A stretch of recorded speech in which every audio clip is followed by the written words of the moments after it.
Up until a few months ago, I would have been saying the arcade is one of the best purchases to make in Grand Theft Auto Online. In fact, I still have a video, which I'm probably going to end up removing over the next couple days, on my channel that has like around 100k views, telling people the arcade is an absolutely fantastic purchase and why every single player should consider to get one. And you know, I broke into the normal things. First of all, it has passive income. If we open this little wall safe here, we'll see that there's some money inside of it. That is something that's actually really nice about the arcade, but it doesn't really earn much money. It's $5,000 every 48 minutes at the max. That's pretty useless. You have to fill out every single arcade slot, and to do that, you need to, well, only spend, I think it's like 50 or 60 grand on Monkey's Paradise, and then your entire arcade's going to be filled with it. But to make the amount of money back it cost you to purchase the business, it's just really never going to happen with the passive income. It's nice that it's there, but yeah, that's about it. So the two major reasons any player would ever consider to get the arcade is, first of all, you have the Diamond Casino Heist. This is a great way of earning money. We can see I already have one set up here. The only problem with the Diamond Casino Heist is you need 2 players. You need 2 players to do it. It's not like the Cayo Perico Heist or, you know, the Cluck and Bell Farm Raid, the Dr. Dre VIP contract, where you can start them and finish them solo. You need a friend. And that's why the title of today's video is Solo Players. That is because the arcade is really not that solo-friendly of a business anymore. The major reason I always recommended in the past solo players to get their hands on this property was because of this, the Master Control Terminal. This allows you to access most of the businesses available in the game. The nightclub, the bunker, the Coke, all the motorcycle club businesses. We have vehicle cargo, special cargo, and air freight cargo, right? This is super, super nice. And while the Terrorbyte did have its little touchscreen monitor, which you could access some of the businesses on, the most important, in my opinion, specifically being the nightclub, you could not access through your Terrorbyte, which kind of sucked. But then, in the latest of updates in Grand Theft Auto Online, Rockstar added the Garment Factory. And the Garment Factory is just such an important purchase to make. First of all, the Garment Factory isn't a whole lot more expensive than getting your hands on the arcade. In fact, I'd be willing to say it's cheaper than getting an arcade. A base arcade in the city is going to cost you around 2 to 2.5 million. And we can see that now that our character is finally through the swapping animation. We go onto our phone, Maze Bank Foreclosures, and if we scroll over to specifically the arcade tab, we can see all the arcades. So the cheapest one in the city is around like 1.9 million, but most people are probably going to be looking at either the Vinewood location, the Davis location, or the Rockford Hills. If you get something like the Vinewood location, you're looking at 2.5 million. And then you also have to get your hands on the upgrade, which is the Master Control Terminal, which is like another 1,300,000. It's a very expensive upgrade. So in total, you're looking at around $4-ish million to get your arcade with the Master Control Terminal.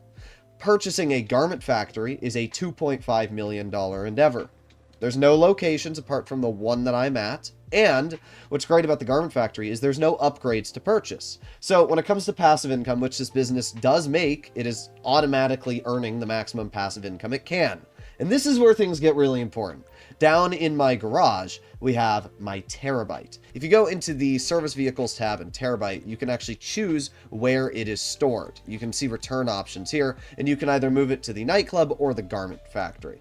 Now, the thing that's really important is that when it's in your Garment Factory, if you enter the driver's seat inside of it, you have new special upgrades called Bureau Tech, and we can see that right here. So we have Collectible Scanner, Silent Running, Missile Lock-on Jammer, and Master Control Terminal. So the Missile Lock-on Jammer makes sense. Nobody can fire homing missiles at you. Master Control Terminal, that is the major thing that we're looking at here. So if we exit the vehicle, and we now go inside of our Terrorbyte, it is very obviously going to feature the same Master Control Terminal that you also featured on the arcade. We can see it's the exact same. The difference is that you're in a mobile, truck that you can call in wherever you want. And you also have an Oppressor Mark II and Weapon Workshop, which is directly behind your Oppressor.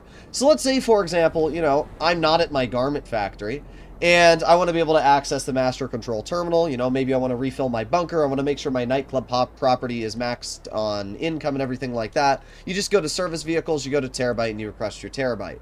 And this is absolutely huge because you no longer have to fast travel to a specific location to be able to restock your businesses. You can literally just immediately go right over to your Terrorbyte and now access the master control terminal. To me, this is one of the biggest changes in GTA Online, and definitely one for the better. You don't even need to own a nightclub now to access the Terrorbyte. You can just buy a garment factory day one, get your hands on the Terrorbyte, immediately have the master control terminal, and you have the ability to get the discount on the Oppressor Mark II, and get all of your Mark II ammo here. I mean, that's actually kind of insane when you think about it. So I can definitely tell you, at least from personal experience, there's not much of a reason for solo players to get their hands on an arcade anymore. And I should mention, the Garment Factory has really good things going for it. First of all, it is pretty good income. You can access the Garment Factory by going onto your phone. This is the first business in the game, I guess apart from the Acid Lab, which you can resupply, but this is the first business in the game that you can simply pull up on your phone,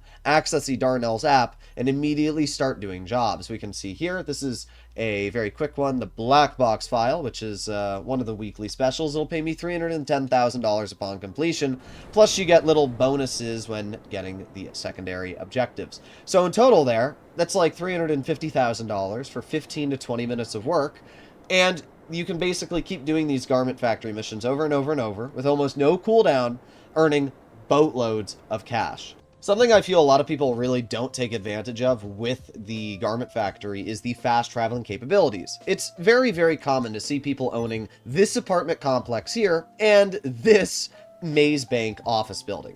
And what's crazy is that if you just leave your office building and run down into the train station below, or should I specifically say the subway station, you'll notice that there is the little door here. Well, if I walk up to this door and you own a Garment Factory, you can immediately fast travel inside your Garment Factory. Like, that's so easy. And you can do this to multiple locations throughout the map, as we can see. Basically anywhere, especially the Tataviam truck stop. This is a really, really nice location to be able to fast travel from. Mainly because when you do the Cluckenbell Farm Raid setups, I think maybe 2 of these setups spawn you here after. So instead of, you know, flying or driving all the way back over to your Cluckenbell for the next setups, you can just immediately fast travel right to your Garment Factory, saving you a lot of time. And it's also one of the quickest fast traveling animations in the game, which makes it also really, really nice. Garment Factory comes with a 10-car garage included in the price. Once again, not an upgrade you have to pay for.